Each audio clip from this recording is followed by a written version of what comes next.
This episode of Future You is made possible with support from Ellucian. Ellucian helps colleges and universities find their path to digital transformation through cloud-ready, connected systems. What's next for your institution? Let's take this journey together. Visit Ellucian.com to get started. This is Future You with Jeff Salingo and Michael Horn. Welcome to Future You. I'm Michael Horn, joined by my co-host, Jeff Salingo. And today on the episode, we have Katie Lynch Holmes, a principal strategic consultant at Ellucian, an education technology solutions provider, who is sponsoring this episode of Future You. And Ellucian recently conducted a survey of both college students, 500 of them, and employers to really understand the value of the degree relative to credentials, what different parties thought that is important in today's modern workforce, and where the puck is going to a certain degree of what will be valued in the future. Super interesting stuff. Katie, thanks so much for joining us on Future You. Thanks for having me. This is a good time. So perfect. So the first question that I'm dying of curiosity is, why would Ellucian do this research? What was animating you all to dig into this with employers and students? Well, and Ellucian is a thought provider and thought leader for higher education. We are a technology company that is specific to higher ed. So what we want to do is make sure that we're not just serving the current needs of higher ed, but helping them identify what are future challenges, how do we overcome those challenges, what are future areas of interest, how do we help you get to that next level and help our institutions move forward. So there was a number of, I would say, counterintuitive findings in the research. And so that's actually where I personally want to dig into, because I think it was interesting. One of them was, we have a lot of studies out there that say employers doubt the value of the degree. They don't see that the skills that they're getting from graduates are what they actually need in the workforce. And yet one of your key findings was that that's not what HR officers are saying, that the majority of employers actually think their new hires have what it takes. Can you double click on that finding, what it actually said, and why you think that might be? So I don't necessarily know that they're doubting the value of a degree, but they are saying that our credentials are as important, and a degree and our credentials is kind of where we see the future going.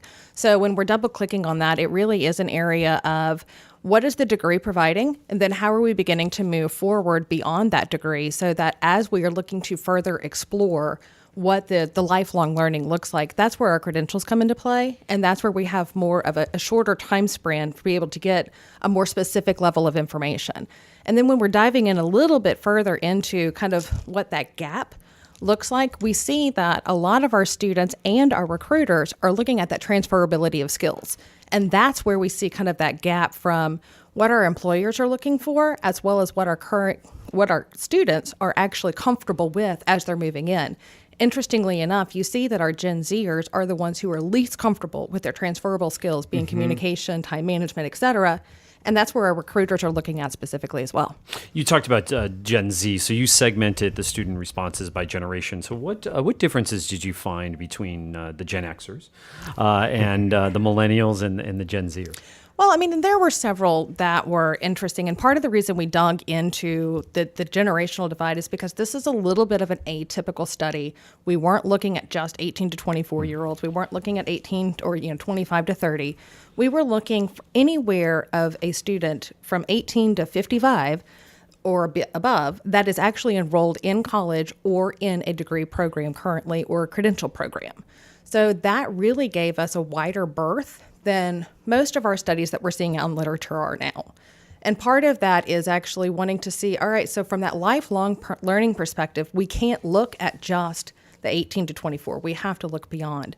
So what we actually found was that, quite honestly, not surprisingly, their confidence levels increased. When we're talking about transferability, we're talking about the areas of what they actually want to, the value of an education moving forward.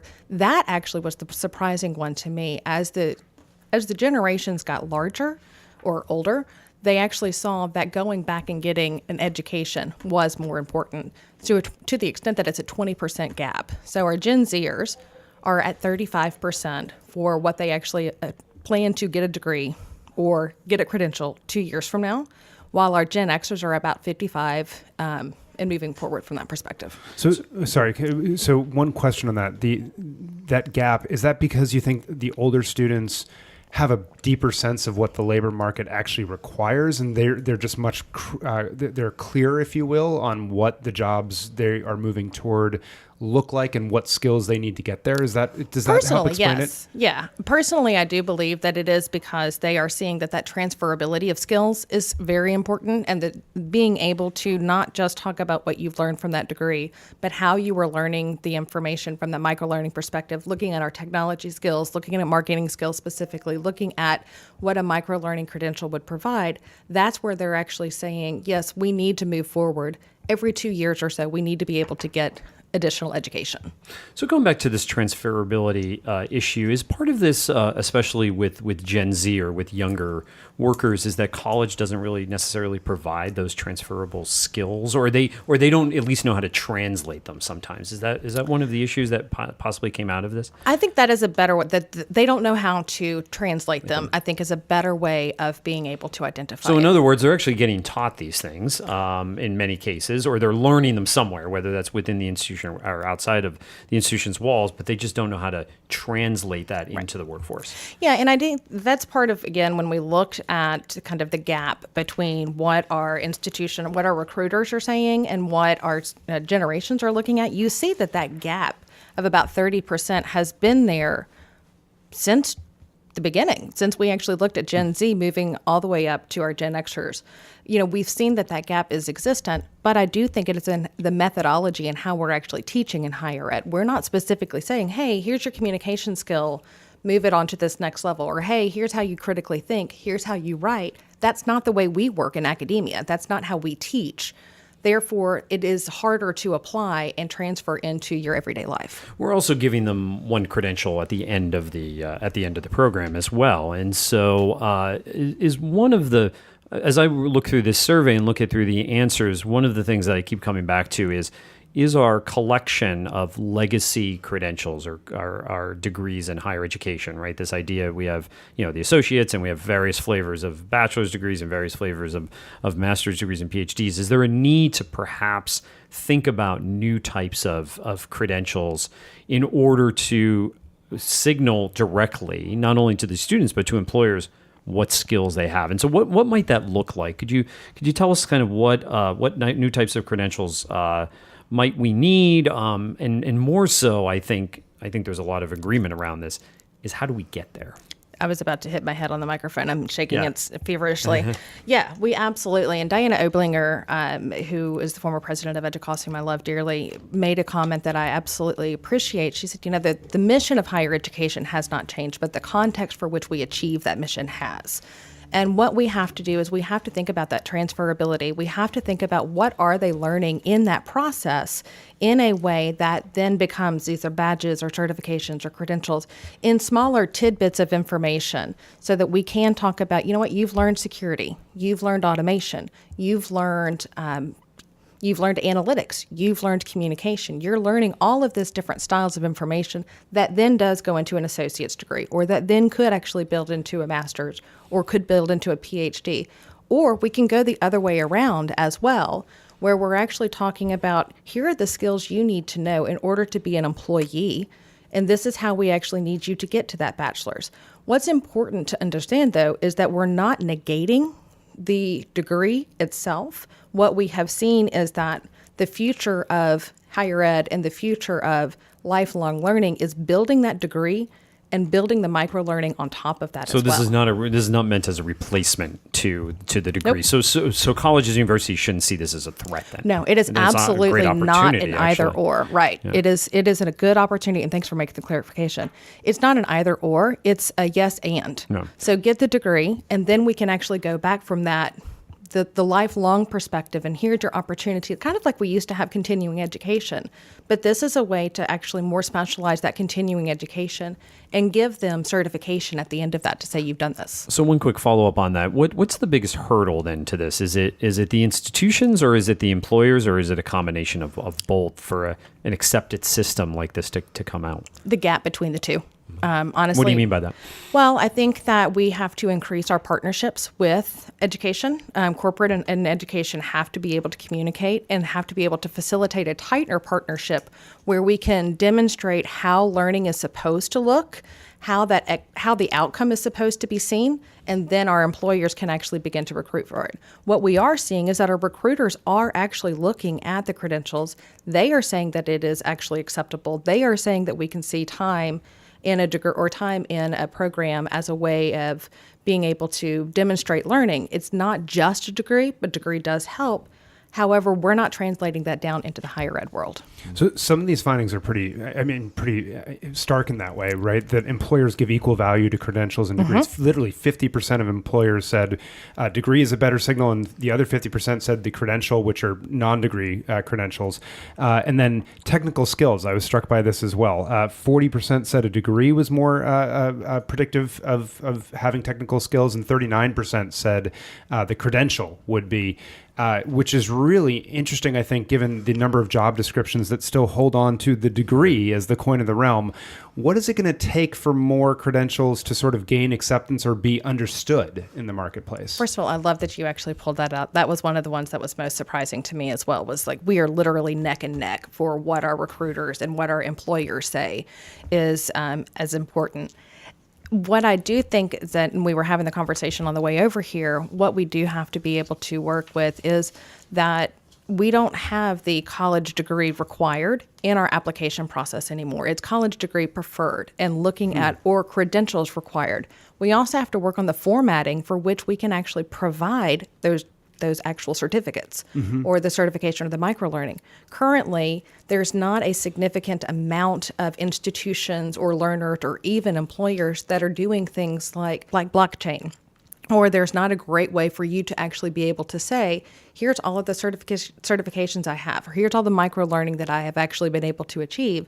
We don't have a way to, quote unquote, prove that, or an easier way to find. And that's where things like LinkedIn are helping, where you are seeing a lot of badging, where you are seeing a platform that actually can display, here's the information that I have, here's a way that we can actually do this.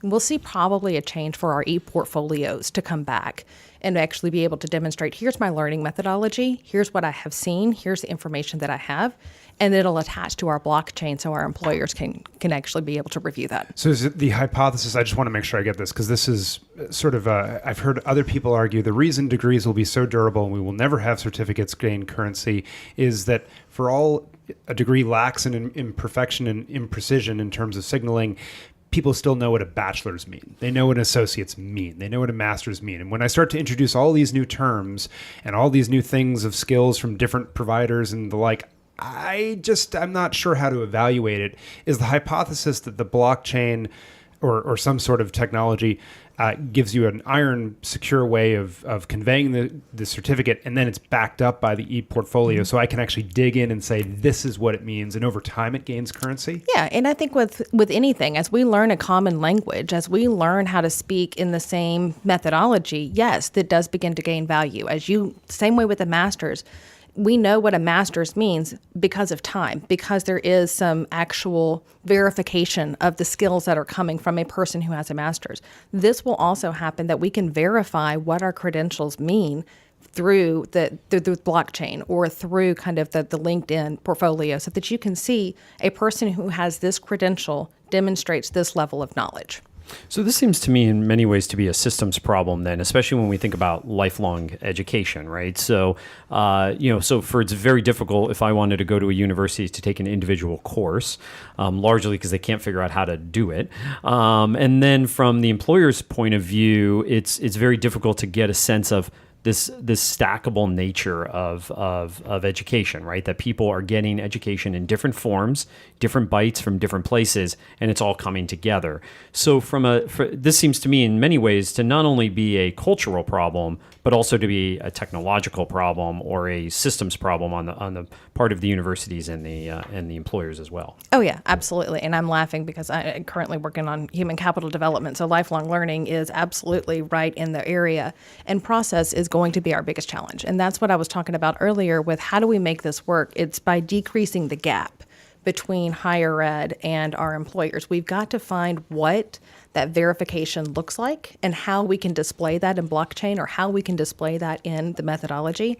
And we have to have our employers actually participating in the conversations around what certifications are important, what type of microlearning is important, so that we can actually create more of a demand for that certification. And you see things then like the Golden Triangle in Mississippi. When they went through, Sara Lee left, they had about 2,000, 3,000 unemployed people. The Economic Development Group came in and said, you know what, this is what we want future workforce to look like. And they created a partnership between Boeing and several other employers in the area, as well as 3 institutions. So they were creating more of a certification as well as small badging to work with our employers and increase the transferability of those skills. But the issue, I guess, in the future is that if you don't work for a big employer or you're in the gig economy, like Michael and I participate in, like how do you get access to this ecosystem if you're kind of working on your own or you're working for a small employer who may not be, the Boeings of the world or the Sara Lees of the world or many of these other employers that I know are really interested in this because they have huge hiring needs, but they're not the small business that might hire 5 people a year.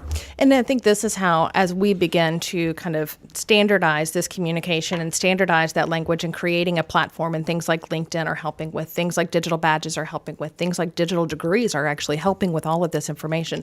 Then our employers, our small business owners can actually tag into a more affordable, and we can always work with our higher education institutions because we do have platforms for that in our continuing education, in workforce development. Most of our institutions will have a branch of that.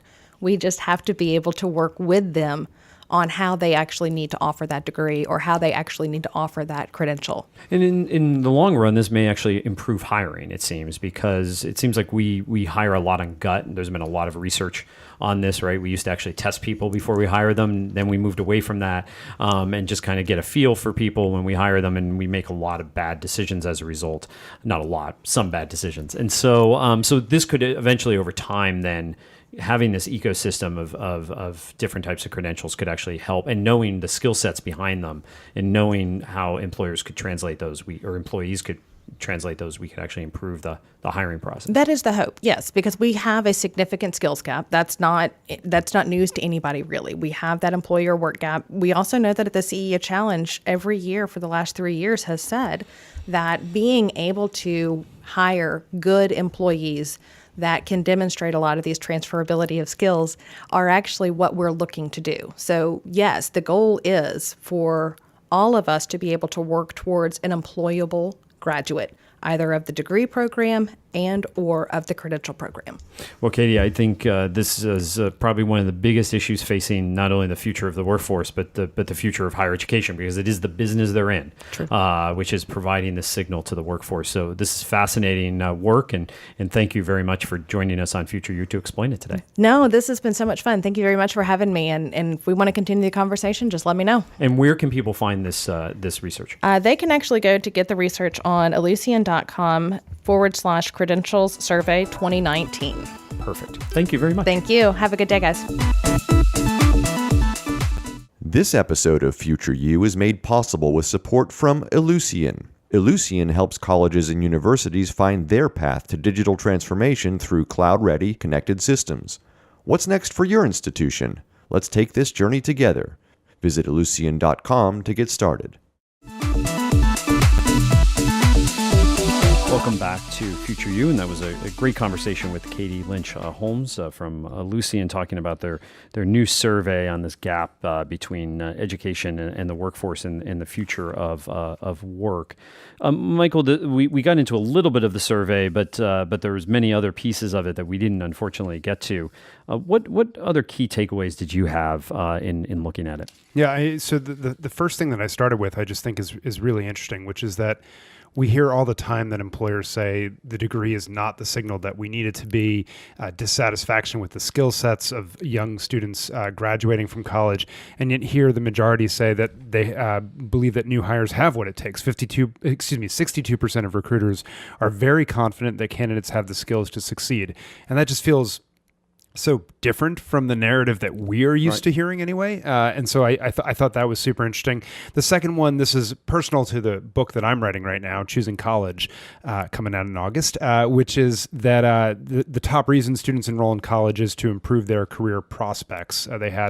I tend to think this is a function of the survey writing, and not to say that career prospects aren't part of the decision, but when we piece together over 200 mini documentaries of students making the choice, it's just way more complicated than just that. And career is sort of the thing that they need to check in an institution, but it's not the thing often driving the actual decision itself, is what we found. And so the narrative that I found is just much more complicated. And a lot of these surveys, I feel, miss some of that complexity of how people are actually making the decision.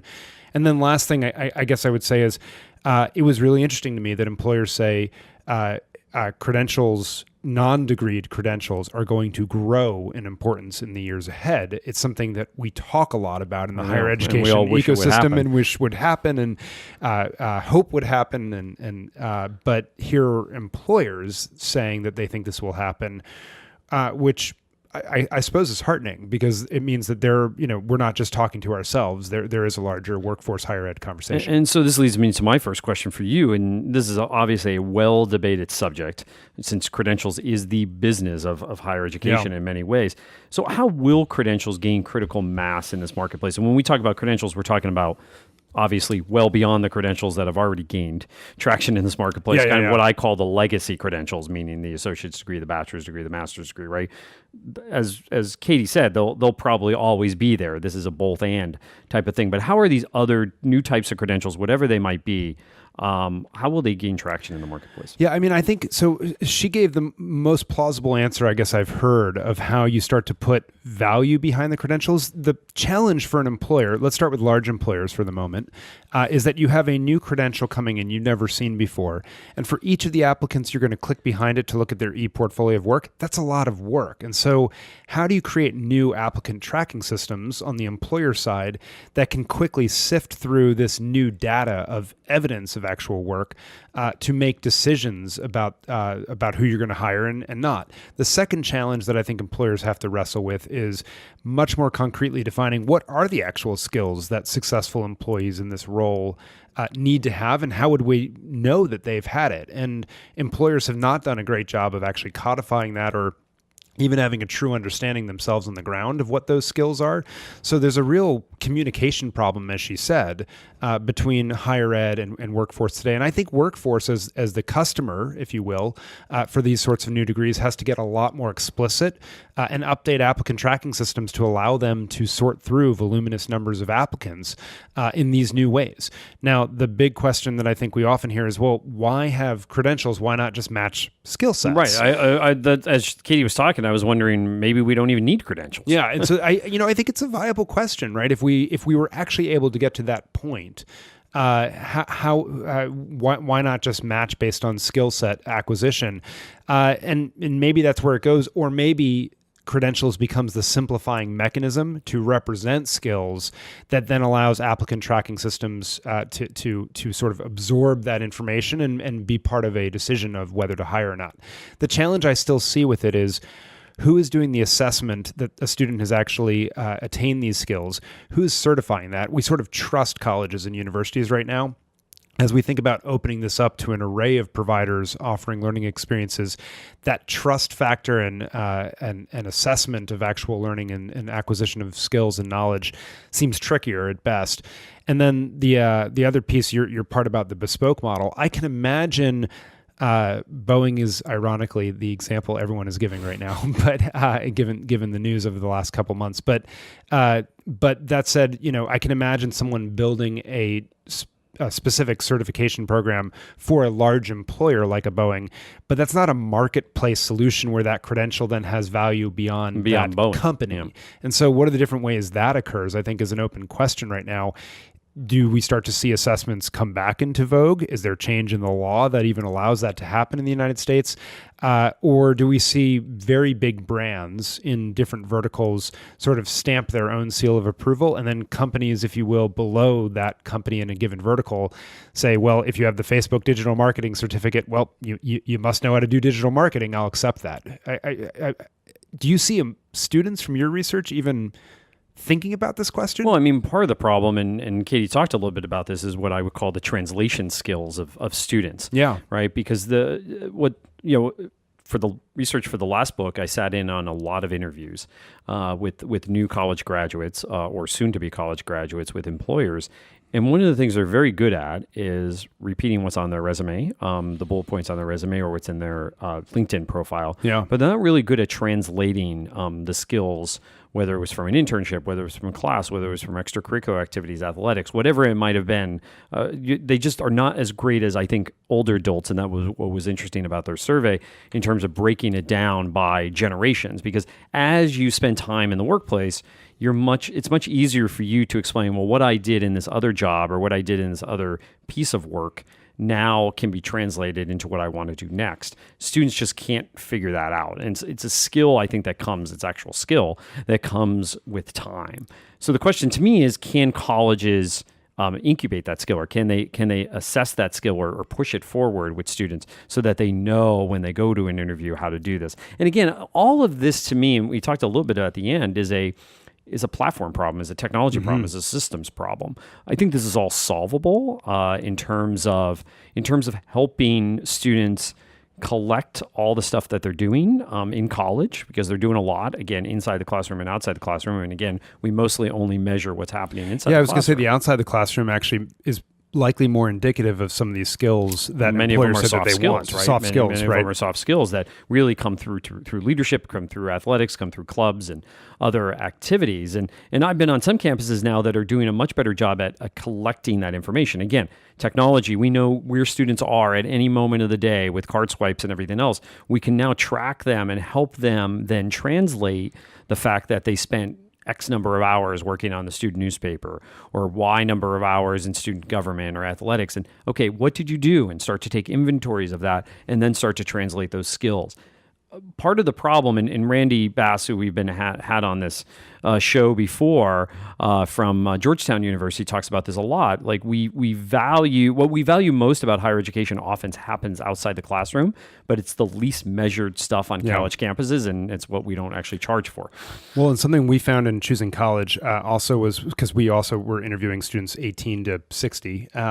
So was the older students, one of the reasons that they were more specific about what the skills that they needed and could translate that was, frankly, they had been in the workforce, so they could actually see those skills. And you point out in your last book that I think it's 20% of teenagers now have a paying job compared to 40% a generation ago, if I have that stat right. And so the visibility students have into what it takes to make it in the workforce, and then what I would even need to translate is actually pretty obscured when you're younger. And so one of our central recommendations is that we need to have a much better system of gap year, so that, and not just gap year like backpacking around Europe, but actually doing something in short immersive experiences on the job.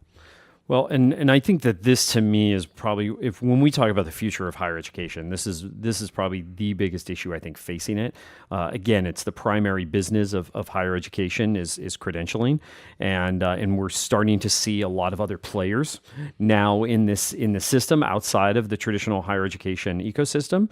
There's a lot of questions from employers about whether those are valuable. There's a lot of questions on assessments, but if those things are figured out, I think that higher education's corner on this market, traditional higher education's corner on this market, is going to be under serious threat. Well, so let's be provocative there, right? Because there's a version that Katie described where these get additive to degrees, and there's another version that as they start to have their own legitimacy, that they actually disrupt the degree especially itself. If they're less expensive. Yep. And so I think that this offers both opportunities and huge risks for universities. It depends on how you come down on this in terms of where we go next. Totally. And there are platforms like Degreed as a company, right, that sit inside of employers and are trying to make sense of these worlds. And if they figure out a way to translate it and employers do the work of translating the skills, could be a Wild West that we have not known before. And I'm sure something we will be talking about on future episodes of Future You. So many thanks to Katie Lynch Holmes for joining us today. And thank you for tuning in to Future You.